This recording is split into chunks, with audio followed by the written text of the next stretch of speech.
बिस्मिल्लाहिर्रहमानिर्रहीम। अस्सलाम वालेकुम dear students, welcome to A to G YouTube channel. Dear students, हम मुख्तलिफ वक्त आपके साथ ईट और ट्रिक्स शेयर करते रहते हैं। स्टूडेंट्स के डिमांड के बेस पे आज हम एक वीडियो बना रहे हैं जिसमें हमारा टॉपिक जो है that is total ATP count in respiration.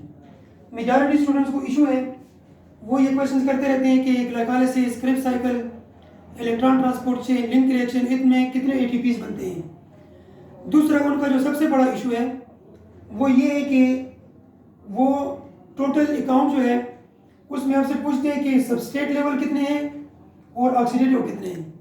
सबसे पहले स्टूडेंट जो है वो सबस्ट्रेट लेवल और ऑक्सीडेटिव में डिफरेंस जो है वो जान लें।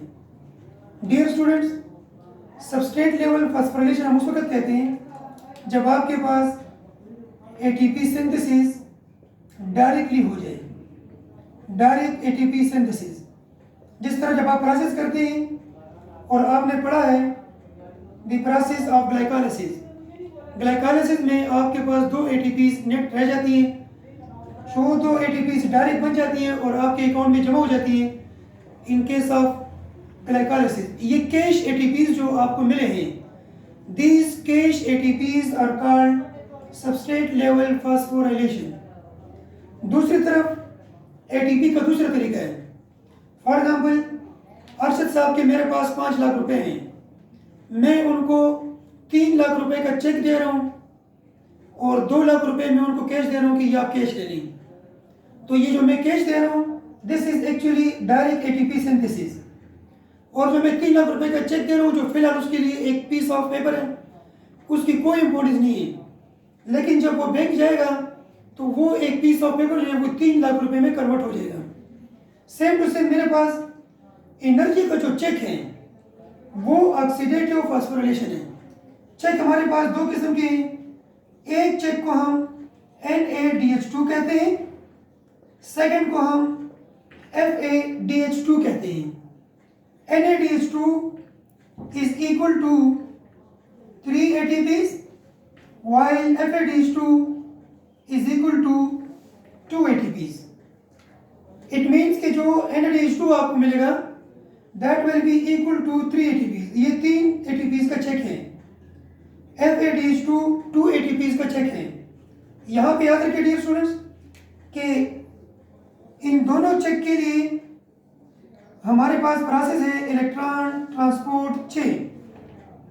Electron transport chain is just like a bank, जहाँ आप जाते हैं और आप वहाँ पे इस चेक को कैश करते हैं तो आपको 3 एटीपीज मिलते हैं, और इस चेक को कैश करते हैं तो आपको 2 एटीपीज मिलते हैं। अभी हम 1 बाय 1 डिस्कस करते हैं टोटल काउंट ऑफ एटीपीज। पहले हम ग्लाइकोलाइसिस की तरफ आते हैं। You know better dear student कि ग्लाइकोलाइसिस के 2 स्टेप्स हैं, जिसमें एक प्रिपरेटरी फेज है और दूसरा ऑक्सीडेटिव फेज है। प्रिपरेटरी फेज में 2 एटीपीज यूटिलाइज हो जाती हैं, ऑक्सीडेटिव में 4 एटीपीज बन जाती हैं। नेट एटीपीज हमारे पास कितनी रहती हैं? 2 एटीपीज हमारे पास नेट बच जाती हैं। एज अ होल आपको पता है इस चीज़ का, 2 नेट एटीपीज हमें मिल जाती हैं। 2 हमें मिल जाती हैं NaDH2। इनसे पूछ कर याद रखें, अगर आपसे पूछ लें कि ग्लाइकोलाइसिस के सबस्ट्रेट लेवल एटीपीज कितने हैं, so the answer is only 2। अगर टोटल पूछ लें तो आप याद रखिए टोटल एक्चुअली 8 एटीपीज हैं, जिसमें 2 एटीपीज आपको कैश मिले हैं, 6 एटीपीज आपको 2 चेक की शक्ल में मिले हैं। एक चेक 3 एटीपीज का है, दूसरा चेक भी 3 एटीपीज का है। सिमिलरली अगर हम काउंट करते हैं लिंक रिएक्शन को, link reaction, you have to remember here that we have only 2 NaDH2 और 2 ATPs हमारी यूज हो जाती हैं। आप याद रखें जब हम माइनस साइन यूज करते हैं इट मीन्स कि यहाँ इस स्टेप में कोई एटीपी सिंथेसिस नहीं हुई, बल्कि जो हमारे पास एटीपीज थी उनमें भी 2 यूटिलाइज हो गई। अभी आप काउंट करते जाइए, सबस्ट्रेट लेवल 2 मिले थे, ग्लाइकोलाइसिस में ऑक्सीडेटिव 6, टोटल 8। यहाँ पे भी हमें 2 NADH2 मिले हैं जो कि ऑक्सीडेटिव केस में 6 हैं, लेकिन 2 ATPs यूज हो गई हैं, तो नेट हमारे पास 4 ATPs हैं एज अ होल। अगर हम क्रिब्स साइकिल की बात करते हैं, पहले हम 1 क्रिब्स साइकिल की बात करते हैं। यू नो बेटर कि 1 क्रिब्स साइकिल में हमें प्रोडक्ट्स मिलते हैं 3 NADH2। एक हमें मिल रहा है डियर स्टूडेंट्स FADH2। एक हमें मिल रहा है direct ATP substrate level. It means कि अगर आप देख लें तो एक क्रिब्स साइकिल में हमें टोटल 12 ATPs मिल रहे हैं, 12 ATPs टोटल, बिकॉज 3 × 3 9, 1 × 2 और 1 जो है वो सिंगल है, तो 3 × 3 9, 9 + 2 11, 11 + 1 12। अब इन 12 में क्या है, 12 में 11 ATPs आपको ऑक्सीडेटिव मिले हैं। These 2 are oxidative, और जस्ट 1 ATP आपको क्या मिली है, 1 ATP is direct R substrate। But dear students, आपको पता है कि क्रिब्स साइकिल हमारे पास 2 टाइम्स होता है, तो ये जो प्रोडक्ट्स हैं इनको हम डबल कंसिडर करते हैं। जब हम इनको डबल कंसिडर करेंगे और हम पूरे ग्लूकोज की बात करेंगे, तो पूरे ग्लूकोज के लिए हम कंसिडर करते हैं 2 cribs cycles, and for 2 cribs cycle the products will be 6 NADH2, 2 FADH2 and 2 substrate level ATPs, which are equal to 24 ATPs। Total glucose को अगर आप काउंट कर ले तो बहुत आसान है, 8 + 4 + 24। आप इन सबको काउंट कर लें। 8 आपको ग्लाइकोलाइसिस से मिले हैं, नेट 4 आपको लिंक रिएक्शन से, 24 आपको क्रिब्स साइकिल से, which is equal to 36 ATPs। ये इन टर्म्स ऑफ प्रोसेस है, हर प्रोसेस के अलग अलग oxidative substrate level, total 8, oxidative 6, substrate level 2 in terms of glycolysis. Link reaction oxidative 6, 2 ATP use हो गई है, नेट ATP is 4।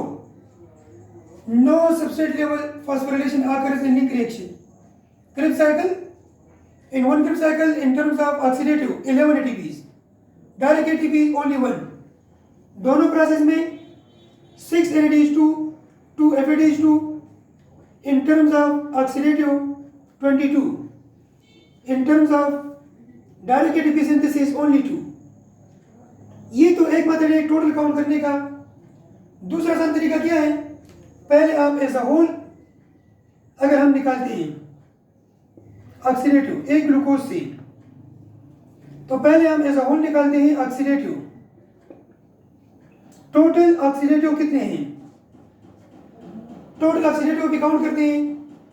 2 NADH2 आपको ग्लाइकोलाइसिस में मिले हैं, 2 आपको मिले हैं लिंक रिएक्शन में, 6 आपको मिले हैं क्रिब्स साइकिल में। इट मीन्स कि हमें टोटल इन सबको अगर हम काउंट कर लें तो आपको 10 मिले हैं NADH2।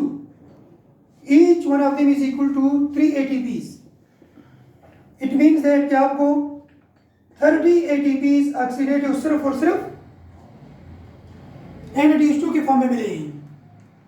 सिमिलरली अभी हम काउंट करते हैं FADH2, ये सेक्शन ए हो गया। सेक्शन बी में हम काउंट करते हैं FADH2। तो आप देख रहे हैं कि लिंक रिएक्शन में ग्लाइकोलाइसिस में कोई FADH2 नहीं है, they are found only in Krebs cycle and they are only 2। तो 2 और एक FeS2 जो है that is equal to 2 ATPs, it means total हमारे पास 4 ATPs हैं। इन टर्म्स ऑफ ऑक्सीडेटिव आपको टोटल 34 ATPs मिली हैं फ्रॉम 1 ग्लूकोज। अभी सबस्ट्रेट लेवल कितनी है? अगर आपको 34 सिर्फ ऑक्सीडेटिव मिली है तो पूरे एक ग्लूकोज से आपको जस्ट 2 मिले हैं। रीजन क्या है? रीजन भी डिस्कस करते हैं सबस्ट्रेट लेवल की। ये तो अभी एज अ होल सबस्ट्रेट देखते हैं, as a whole substrate level. Dear students, आप फिर यहाँ आ जाए, ग्लाइकोलाइसिस में हमें 2 ATPs मिली थी तो आप प्लस 2 ATPs लिख लें, बट यहाँ पे आप देख लें कैलिंग रिएक्शन में 2 ATPs वापस यूटिलाइज हो गई थी, वो माइनस कर लें। एक क्रिब साइकिल में 1 ATP था और 2 क्रिब साइकिल में 2 हैं, आप वो फिर से प्लस कर लें, इन दोनों को कैंसिल कर लें, नेट रिजल्ट आपको मिल रहा है 2 ATPs ओनली। इट मीन्स कि एज अ होल एक ग्लूकोज ने आपको 34 ऑक्सीडेटिव दिए हैं और आपको 2 ATPs सबस्ट्रेट लेवल दिए हैं। इसी तरह किसी भी इसके जो स्टेप्स हैं, किसी भी स्टेप में आपसे ATP काउंट पूछ सकते हैं, ऑक्सीडेटिव या सबस्ट्रेट लेवल या एज अ होल, तो आप इंट्रिक्स के जरिए आसानी से निकाल सकते हैं। हम इस बात पे बिलीव करते हैं कि 1 glucose is equal to 36 ATPs, लेकिन कभी कभी हम कहते हैं कि 38 के इक्वल है। The reason is these 2 ATPs। Dear students, अगर ये 2 ATP यूज हो गए तो नेट रिजल्ट आपके पास 36 आएगा, जिस तरह हमने कैलकुलेशन कर ली है। लेट सपोज ये फंक्शन जो है फ्री ऑफ कॉस्ट हो जाए, इट मीन्स कि इस स्टेप पे हमारी एनर्जी यूज ना हो, हमारा कोई खर्च ना है और ये 2 ATPs भी बच जाएं, तो हमारे पास आंसर पे 36 की जगह 38 आएगा।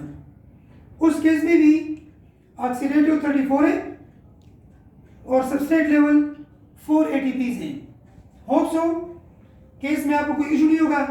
अगर आपने ये देखना है कि ये रिजल्ट मेरे पास कैसे आए तो फिर उस पर 4-5 वीडियोस बनानी पड़ेंगी। होप सो कि यहाँ से आपको एज अ होल कैलकुलेशन में कोई इशू नहीं होगा इंशाल्लाह। आप कमेंट करते जाएं, जिस टॉपिक में आपको इशू होगा इंशाल्लाह हम उसी को डिस्कस करेंगे। हमारे साथ कनेक्ट रहें A to Z ईटा यूट्यूब चैनल।